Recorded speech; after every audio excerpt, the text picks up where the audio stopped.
Ini momen sangat amat krusial di saat kiper Persis Solo Riyandi melakukan kesalahan dan berhasil dimanfaatkan oleh Loko Lingoy, striker Arema FC. Ya, Arema FC berhasil mengalahkan Persis Solo dengan skor akhir 0-2 di turnamen Piala Presiden. Kemenangan ini mengantarkan Arema lolos ke partai final dan akan menghadapi Borneo FC. Gol Arema dicetak oleh Loko Lingoy di menit 59 dan Loko Lingoy lagi menciptakan gol kedua di menit 82, assist dari Willian. Sebelum lebih jauh, aku gak pernah bosan-bosannya untuk ingatkan teman-teman, ketika teman-teman tonton video ini, jangan lupa tekan tombol like-nya. Ya, kalau kita bicara dari sisi dominasi untuk menguasai bola, Persis Solo sangat amat superior. Dari data statistik, Persis menguasai bola 61%. berbanding Arema 39%.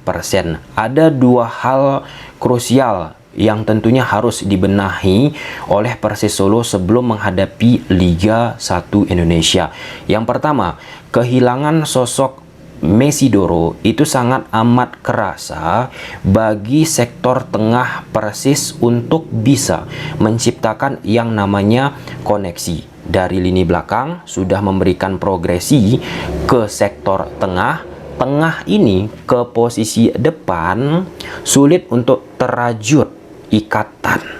Nah, dikala Mesidoro bersama Persis Solo kesulitan lini tengah, Mesidoro mengambil alternatif untuk membawa bola dari lini tengah langsung menuju final third. Dia berani melakukan tusukan.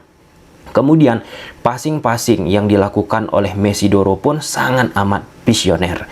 Beberapa pemain diberi kesempatan oleh Coach Milomir Ceslia. Kita sebut saja salah satunya ada Gonzalo. Gonzalo dari beberapa kesempatan yang sudah diberikan oleh Coach Milo belum sesuai dengan harapan.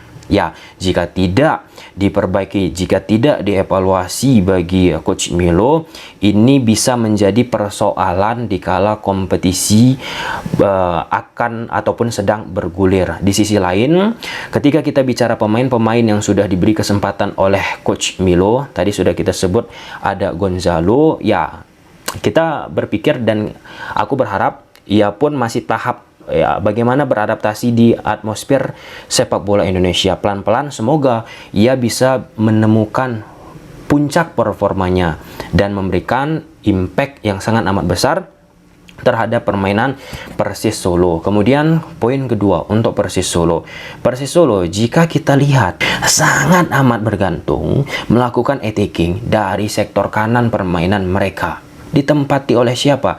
CDB. Karim Rossi di pertandingan ini tidak terlihat, berbeda ketika saat pertandingan Persis bersama Karim sebelumnya, teman-teman. Di situ Karim Rossi sangat amat spesial pergerakannya, determinasinya, fighting spiritnya. Di pertandingan ini berhasil ditutup oleh pemain Arema FC, sehingga sequence attacking yang dilakukan oleh Persis selalu menuju CDB itu pelan-pelan bisa dibaca, meskipun kita harus akui bagaimana individual yang dimiliki oleh CDB lewat attacking ataupun serangan balik yang dilakukan oleh Persis melalui CDB saja itu sudah bisa mengotak-ngatik defensif yang dimiliki oleh Arema FC.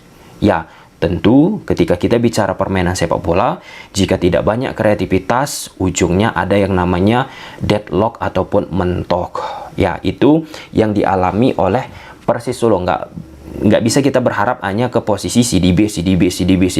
Tentu harus di sektor tengah So Yamamoto, Sutantotan, dan tadi sudah kita sebut Gonzalo, dan pergantian dilakukan oleh Coach Milo di babak kedua harus terlibat. Tapi untuk pertandingan menghadapi Arema sebelumnya juga Persis, ya lini tengah juga menjadi hal yang krusial yang harus tentunya dievaluasi bagi Persis Solo. Salah satu poin yang aku apresiasi bagi Persis Solo ketika mereka defensif.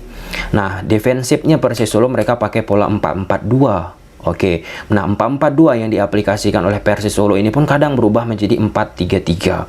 CDB yang menjadi pemain sebelah kanan ketika defensif ataupun gelandang kanan atau sayap kanan, ia sering bergerak ke depan untuk bersama-sama menekan pemain belakang Arema bersama dengan Ramadan Sananta dan Karim Rossi. Jadi ada 3 pemain di belakang, di depan bagi Persis Solo menekan Arema dan akhirnya kan menyulitkan Arema untuk memprogresikan bola.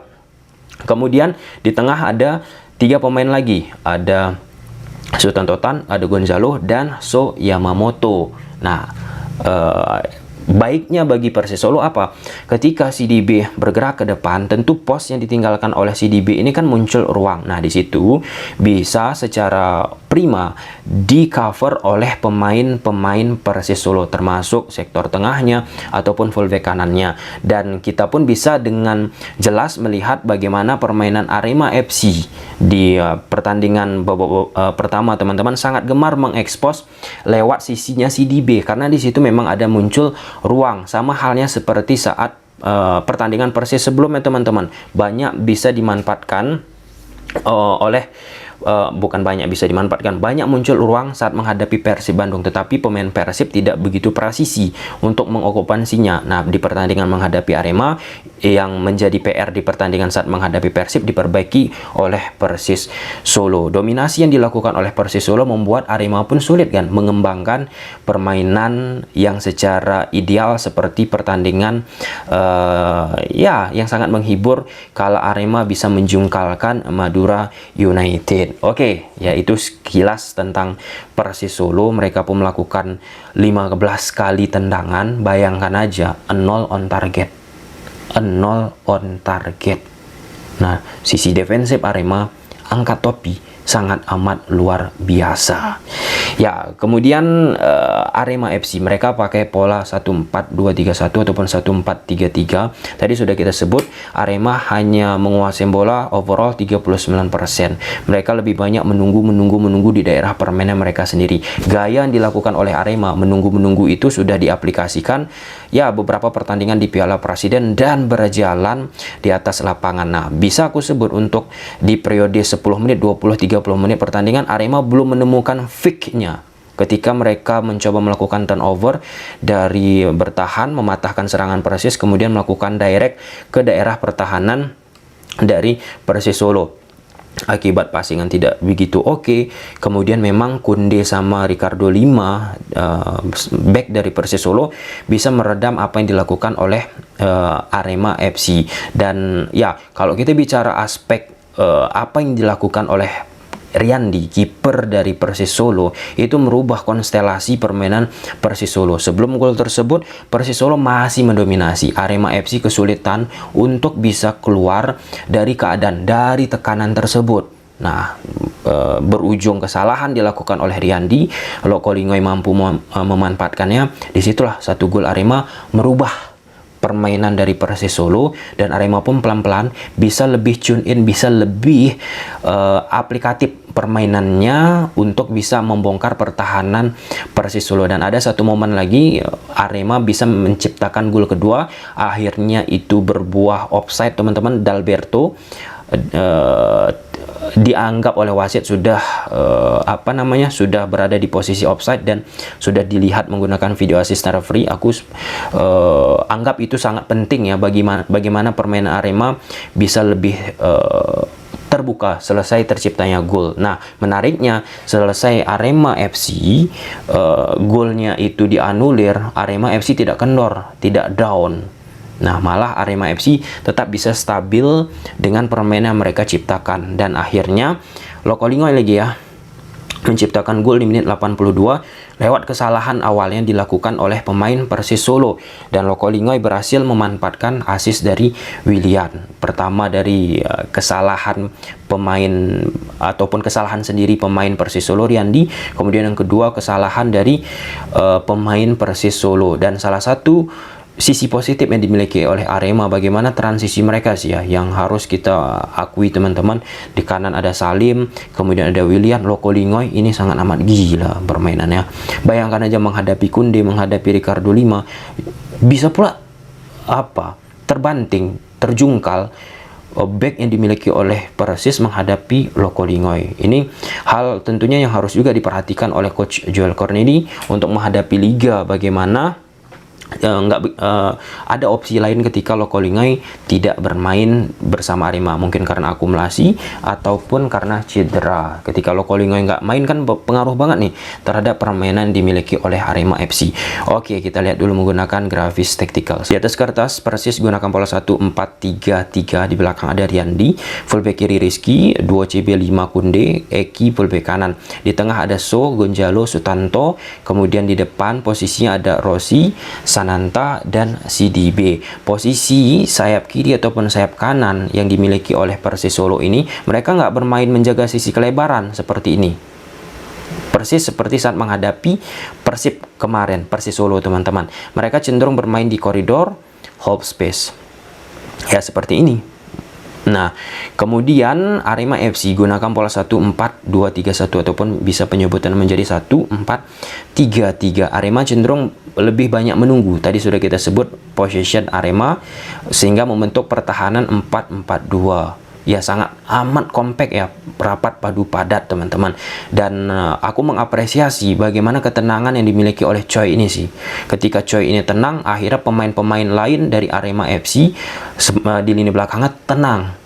Dan Thales aku anggap ya oke permainan, tetapi tidak setenang dari Choi. Ya, tentu atas kerjasama mereka miliki juga ya teman-teman ya. Kemudian Persis Solo untuk menjaga sisi kelebarannya ini, mereka akan menginstruksikan fullback kanan untuk naik tinggi, Eki, Rizky. Nah, Kunde 5. Nah, posisi Gonzalo ini yang sering akhirnya menjemput bola sebagai pemain nomor 6. Dia turun ke bawah, ambil bola, kemudian ia bawa bola ini. Nah, persoalannya tadi sudah kita sebut, Gonzalo ini belum begitu berada di titik puncaknya, sehingga koneksi yang coba diciptakan pemain belakang menuju lini tengah pun ke lini depan itu tidak terjalin secara erat. Nah, kemudian diharapkan ke posisi So Yamamoto pun Sutanto Tan tidak begitu bertenaga teman-teman, meskipun bisa kita katakan di sektor tengah padat banget Persis Solo, sehingga apa, kita bisa melihat lini tengah bagaimana Persis masuk berupaya lewat tengah lebih bisa menciptakan kekeosan, kekacauan bagi Arkan Fikri dan Julian Guevara untuk menjaga siapa. Nah, secara teoritisnya tentu Arkan Fikri akan menutup posisi So Yamamoto, Julian Guevara menutup Sutanto Tan ataupun sebaliknya. Nah, ketika posisi Rossi, Sananta, CDB ataupun Rossi di sini, Sananta di sini, kita balikkan lagi. Nah, mereka akan bisa menciptakan opsi passing tambahan untuk memberikan bola misalnya ke posisi CDB yang bergerak di koridor half space ataupun Rossi yang bergerak di koridor half space. Nah, jadi ketika kita bicara sistem itu dengan template permainan seperti ini, iya, Persis sangat amat oke di koridor half space kiri, koridor half space kanan. Tetapi bagaimana Persis Solo dari sisi kelebaran, baik itu kanan ataupun kiri, nggak kerasa banget permainan sayapnya untuk bisa membongkar pertahanan lawan teman-teman. Yang dihadapi oleh Persis Solo menumpuknya permainan Arema itu akan sangat sulit jika tidak ada kreativitas yang muncul dari sektor tengah. Akhirnya berujung gitu-gitu aja, passing dari sektor tengah diarahkan ke posisi CDB terus menerus. Sananta pun beberapa kali mencoba ya kesempatan, tetapi tidak begitu optimal juga. Nah, sebaliknya ketika terus-menerus Persis Solo melakukan upaya serangan, disitulah Arema FC mencoba melakukan turnover ataupun mematahkan serangan, kemudian langsung memberikan bola misal ke posisi Lokolingoy ataupun Willian. Ya, tidak selamanya berjalan dengan baik, banyak juga error-error, tetapi itulah dia yang namanya sepak bola. Persis Solo dominasi yang sangat amat tinggi, Arema dengan tidak mendominasi, kesalahan yang dilakukan oleh Persis Solo langsung bisa dihantam oleh Arema FC. Nah, kemudian Persis Solo ketika bertahan mereka gunakan sistem 4-4-2 juga seperti ini. Sutanto bersama Gonzalo, So, CDB, di depan ada Sananta sama Karim Rossi. Oke, Arema FC akan membentuk pola 1-4-2-3-1 tentunya. Salim jaga sisi kelebaran, Dalberto jaga sisi kelebaran, Julian, Arkan akan naik. Nah, tadi sudah kita sebut bagaimana ketika Arema melakukan penyerangan, Persis Solo akan mengubah sistem mereka menjadi 1-4-3-3 beberapa kali, dengan CDB akan bergerak naik ke depan. Nah, Sananta seperti ini.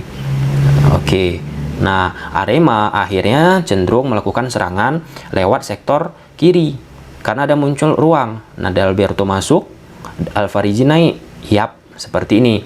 Muncul overload 2 versus 1 yang diharapkan karena unggul orang Arema bisa menciptakan kombinasi, tetapi Persis Solo sektor tengahnya Sultan Totan, Gonzalo, dengan sangat prima bisa mengcover kekosongan tersebut. Itu yang pertama. Kemudian Kunde ataupun Eki teman-teman berhasil mengantisipasi upaya yang dilakukan oleh Dalberto yang masuk ke dalam.